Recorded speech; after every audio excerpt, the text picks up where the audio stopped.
ನಮಸ್ಕಾರ ಬಂಧುಗಳೇ. ಶ್ರುತಿಸ್ಮೃತಿ ಪುರಾಣಾನಾಂ ಆಲಯಂ ಕರುಣಾಲಯಂ ನಮಾಮಿ ಭಗವತ್ಪಾದಂ ಶಂಕರಂ ಲೋಕಶಂಕರಂ. ಶಂಕರ ಭಗವತ್ಪಾದಾಚಾರ್ಯರ ದಿವ್ಯ ಚರಣಾರವಿಂದಗಳಲ್ಲಿ ನಮಿಸುತ್ತಾ ಸಾಕಷ್ಟು ದಿನಗಳಾದ ಮೇಲೆ ಮತ್ತೊಂದು ವಿಶೇಷವಾದ ಸಂದರ್ಭದಲ್ಲಿ ನಿಮ್ಮ ಮುಂದೆ ಈ ಒಂದು ವಿಶೇಷ ವಿಡಿಯೋವನ್ನು ಪ್ರಸ್ತುತಪಡಿಸುತ್ತಿದ್ದೇವೆ. ಸಂದರ್ಭ ವಿಶೇಷವಾಗಿದ್ದರೂ ಮತ್ತಷ್ಟು ಕ್ಷೇತ್ರದ ಮಹಿಮೆಯನ್ನ ಮತ್ತು ಒಂದು ದಿವ್ಯವಾದ ಭವ್ಯವಾದ ಕ್ಷೇತ್ರದ ಬಗ್ಗೆ ತಿಳಿದು ನಾವೆಲ್ಲರೂ ಪುನೀತರಾಗೋಣ ಅನ್ನುವ ಉದ್ದೇಶದಿಂದ ಪುರಿ ಜಗನ್ನಾಥ ಕ್ಷೇತ್ರ ಮತ್ತು ರಥಯಾತ್ರೆಯ ಬಗ್ಗೆ ವಿಶೇಷ ಚಿತ್ರಮಾಲಿಕೆಯನ್ನ ತಮ್ಮ ಮುಂದೆ ಇಡೋಣ ಅಂತೇಳಿ ಈ ಒಂದು ಪ್ರಯತ್ನ ಮಾಡ್ತಾ ಇದ್ದೇವೆ. ಇದೇ ತಿಂಗಳು 27ನೇ ತಾರೀಕು ಪುರಿಯಲ್ಲಿ ಜಗನ್ನಾಥ ರಥಯಾತ್ರೆ ನಡೀತಾ ಇದೆ.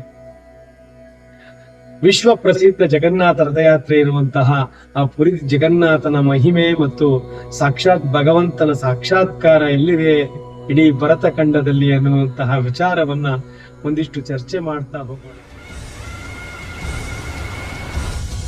ಶಂಕರ ವಿಜಯಂ ಆದಿಶಂಕರ ವಿಜಯಂ ಸತ್ಯಶಂಕರ ವಿಜಯಂ ಧರ್ಮ ಶಂಕರ ವಿಜಯಂ. ಪುರಿ ಕ್ಷೇತ್ರ ಅದು ಈಗಿನ ಅಥವಾ ಈ ಯುಗದ ಅಥವಾ ಈ ಮಹಾಯುಗದ ಪರಿಧಿಯಲ್ಲಿ ಕಟ್ಟಿದಂತಹ ಕ್ಷೇತ್ರವಲ್ಲ. ಪುರಿ ಅನ್ನುವ ಕ್ಷೇತ್ರ ರಾಮಾಯಣದಲ್ಲಿ ಪುರಿ ಕ್ಷೇತ್ರವನ್ನ ಸ್ಪರ್ಶ ಮಾಡ್ತಾರೆ ವಾಲ್ಮೀಕಿ ಮಹರ್ಷಿಗಳು. ಭಾಗವತದಲ್ಲಿ ಪುರಿ ಕ್ಷೇತ್ರದ ಬಗ್ಗೆ ಹೇಳ್ತಾರೆ. ಆದ್ರೆ ಆಗ ಪುರಿ ಮತ್ತೊಂದು ಅನ್ನುವಂತ ಹೆಸರಲ್ಲಿ ಇದ್ರು ನೀಲಾದ್ರಿ, ನೀಲಮೇಘ ಈ ರೀತಿಯಾದಂತಹ ಶಬ್ದಗಳಿಂದ ಆ ಒಂದು ಪುರಿ ಕ್ಷೇತ್ರವನ್ನ ನಮಗೆ ತೋರಿಸ್ತಾ ಹೋಗ್ತಾರೆ. ಯಾವ ಒಂದು ಇಂದ್ರದ್ಯುಮ್ನ ಮಹಾರಾಜ ತಾನೊಂದು ಅತ್ಯಂತ ಅದ್ಭುತವಾದಂತಹ ಮತ್ತು ಅತಿ ದೊಡ್ಡದಾದಂತಹ ಸುಂದರವಾದಂತಹ ಒಂದು ದೇವಾಲಯವನ್ನು ಕಟ್ಟಬೇಕು ಅನ್ಕೊಂಡ. ಆ ದೇವಾಲಯದಲ್ಲಿ ಸಾಕ್ಷಾತ್ ಭಗವಂತನನ್ನೇ ಪ್ರತಿಷ್ಠಾಪನೆ ಮಾಡಬೇಕು ಅನ್ನುವಂತಹ ಉದ್ದೇಶದಿಂದ ಅವನ ಅನುಚರ ಅಥವಾ ಅವನಲ್ಲಿ ಕೆಲಸ ಮಾಡುವ ವಿದ್ಯಾಪತಿಯ ಸಂಶೋಧನೆಯ ಮೇರೆಗೆ ಆ ನೀಲಾದ್ರಿ ಪರ್ವತದ ಮೇಲೆ ಇರುವಂತಹ ಭಗವಂತನನ್ನ, ಅಂದರೆ ಅವನ ಕನಸಿನಲ್ಲಿ ಬಂದು ಭಗವಂತ ನೀನು ನನ್ನನ್ನ ಇಲ್ಲಿ ಪ್ರತಿಷ್ಠಾಪನೆ ಮಾಡಬೇಕಾದ್ರೆ ನಾನು ನೀಲಾದ್ರಿ ಪರ್ವತದಲ್ಲಿದ್ದೇನೆ ಅಂತ ಹೇಳುವಾಗ ವಿದ್ಯಾಪತಿ ಆ ನೀಲಾದ್ರಿ ಪರ್ವತವನ್ನ ಹುಡುಕಿ ಇವನಿಗೆ ಭಗವಂತನ ಸಾಕ್ಷಾತ್ ಭಗವಂತ ಅವನಿಗೆ ಕಾಣಿಸದೇ ಇದ್ದಾಗ ಆ ಭಗವಂತನನ್ನು ನೋಡುತ್ತಿದ್ದಂತಹ ಆ ಒಂದು ಕಾಡು ಜನರ ರಾಜನನ್ನು ಬಂಧಿಸಿ ತರ್ತಾನೆ. ಏನ್ ಮಾಡೋದು ಅಂತ ತೋಚದೇ ಇದ್ದಾಗ ಭಗವಂತನಲ್ಲಿ ಪ್ರಾರ್ಥನೆ ಮಾಡಿದಾಗ ಅವನು ಒಂದು ಮರದ ತುಂಡಾಗಿ ನಾನು ಚಕ್ರತೀರ್ಥದಲ್ಲಿ ಬರ್ತೇನೆ, ಅದನ್ನು ತಂದು ಪ್ರತಿಷ್ಠಾಪಿಸಬಹುದು ಅಂತ ಹೇಳ್ತಾನೆ. ಈ ಪ್ರತಿಷ್ಠಾಪನೆಗೆ ಅವನು ಬ್ರಹ್ಮನನ್ನ ಪ್ರತಿಷ್ಠಾಪನೆಗೆ ಕರೆಸಬೇಕು ಅಂತೇಳಿ ಬ್ರಹ್ಮಲೋಕಕ್ಕೆ ಹೋಗಿ ಬರ್ತೇನೆ ಅಂತ ಅವನ ಹೆಂಡತಿಗೆ ಹೇಳಿ ಹೋಗ್ತಾನೆ.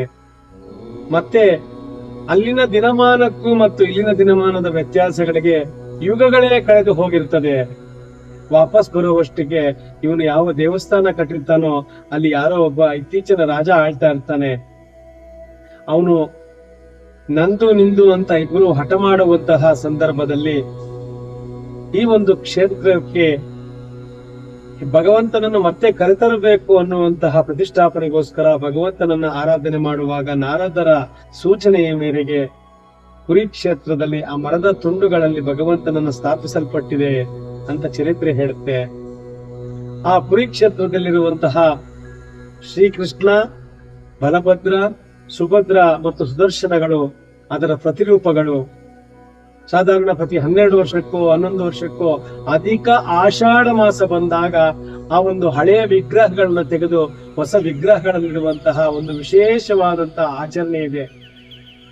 ಅದರಲ್ಲೂ ಆ ವಿಗ್ರಹಗಳನ್ನು ಮಾಡುವಂತಹ ವಂಶಸ್ಥರೇ ಒಂದು ವಿಶೇಷವಾದಂತಹ ಕೌಶಲ್ಯದಲ್ಲಿ ಆ ವಿಗ್ರಹಗಳನ್ನು ಮಾಡ್ತಾರೆ. ಯಾವ ರೀತಿ ಭಗವಂತ ಆ ದಿನದಲ್ಲಿ ಬಂದು ತಾನು ಇಲ್ಲಿ ಕಣ್ಣುಗಳಿಂದಲೇ ಮಾತ್ರ ಭಗವಂತ ನಿಮಗೆ ಎಲ್ಲರಿಗೂ ದರ್ಶನ ಕೊಟ್ಟು ಆ ಕಣ್ಣುಗಳು ಅವರೆಲ್ಲ ಕಷ್ಟ ಕಾರ್ಪಣ್ಯಗಳನ್ನು ತೀರಿಸ್ತೇನೆ ಅಂತೇಳಿ ಆ ಜಗನ್ನಾಥನಾಗಿ ಅನುಕೂತಿದ್ದಾನೆ. ಅವನಿಗೆ ಕಾಲುಗಳಿಲ್ಲ, ಭಗವಂತನೇ ನಿರೂಪಿಸಲ್ಪಟ್ಟ ಸ್ವರೂಪ. ಆ ಒಂದು ಜಗನ್ನಾಥನ ವಿಗ್ರಹದಲ್ಲಿ ಬ್ರಹ್ಮ ತತ್ವ ವಸ್ತು ಒಂದಿದೆ ಅಂತ ಹೇಳಿ ಅದೊಂದು ಹೇಳ್ತಾ ಬರ್ತಾರೆ. ಅದೊಂದು ಅತೀತವಾದಂತಹ ಶಕ್ತಿ. ಪ್ರತಿ 12 ವರ್ಷಕ್ಕೆ ಹೊಸವಾದಂತಹ ವಿಗ್ರಹ ಇಟ್ಟಾಗ ಅದನ್ನು ಹಳೆ ವಿಗ್ರಹದಿಂದ ಈ ವಿಗ್ರಹಕ್ಕೆ ಮನುಷ್ಯ ಸ್ಪರ್ಶವಿಲ್ಲದೆ ಅದನ್ನ ಬದಲಾಯಿಸ್ತಾರೆ ಅಂತ ಹೇಳ್ತಾರೆ. ಹಾಗಾಗಿ ಒಂದು ವಿಶೇಷವಾದಂತಹ ಸಂದರ್ಭ. ಯಾವ ಭಗವಂತ 9 ದಿನಗಳು ವರ್ಷಕ್ಕೊಂದು ಬಾರಿ ನಾನು ಬಂದು ಇಲ್ಲಿ ಇರ್ತೇನೆ, ಈ ರೀತಿಯಾಗಿ ನಾನು ನನ್ನ ಜಾತ್ರೆಯನ್ನು ನಡೆಸ್ಕೊಳ್ತೇನೆ, ಯಾವ ಯಾವ ಜಾಗಗಳಿಗೆ ನಾನು ಭೇಟಿಯನ್ನು ನೀಡ್ತೇನೆ ಅಂತ ಅವನೇ ಹೇಳಿರ್ಬೇಕಾದ್ರೆ ಆ ಒಂದು ರಥಯಾತ್ರೆಯ ವಿಶೇಷ ಸಂದರ್ಭ ಬಂದಿದೆ. ಆ ಸಂದರ್ಭದಲ್ಲಿ ನಾವು ಭಗವಂತನನ್ನ ನಾವು ಪ್ರಾರ್ಥನೆ ಮಾಡೋಣ ಮತ್ತು ಮುಂದೆ ಬರುವಂತಹ ಭಗವಂತನ ಆ ಒಂದು ಜಗನ್ನಾಥ ರಥಯಾತ್ರೆಯ ಬಗ್ಗೆ ವಿಶೇಷತೆಗಳನ್ನ ತಿಳ್ಕೊಳ್ಳೋಣ ಅಂತ ಹೇಳ್ತಾ ಈ ಒಂದು ವಿಡಿಯೋವನ್ನ ಅಂತ್ಯಗೊಳಿಸ್ತಾ ಇದ್ದೇವೆ. ಮುಂದಿನ ವಿಡಿಯೋದಲ್ಲಿ ರಥಯಾತ್ರೆಯ ಬಗ್ಗೆ ವಿಶೇಷವಾದಂತಹ ಸ್ಪರ್ಶವನ್ನು ಮಾಡೋಣ. ನಮಗೆ ತಿಳಿದಷ್ಟು ಮಟ್ಟಿಗೆ ನೀವೆಲ್ಲರೂ ನಮಗೆ ಈ ವಿಡಿಯೋವನ್ನು ನೋಡುವ ಮೂಲಕ, ನಮಗೆ ಲೈಕ್ ಮತ್ತು ಶೇರ್ ಮಾಡುವ ಮೂಲಕ ಮತ್ತು ನಮ್ಮ ಜಗನ್ಮಾತಾ ದರ್ಶನ ಚಾನಲ್ನ ಸಬ್ಸ್ಕ್ರೈಬ್ ಮಾಡುವ ಮೂಲಕ ನಮಗೆ ಪ್ರೋತ್ಸಾಹಿಸ್ತೀರಿ ಅಂತ ಭಾವಿಸ್ತೇನೆ. ಎಲ್ಲರಿಗೂ ನಮಸ್ಕಾರ.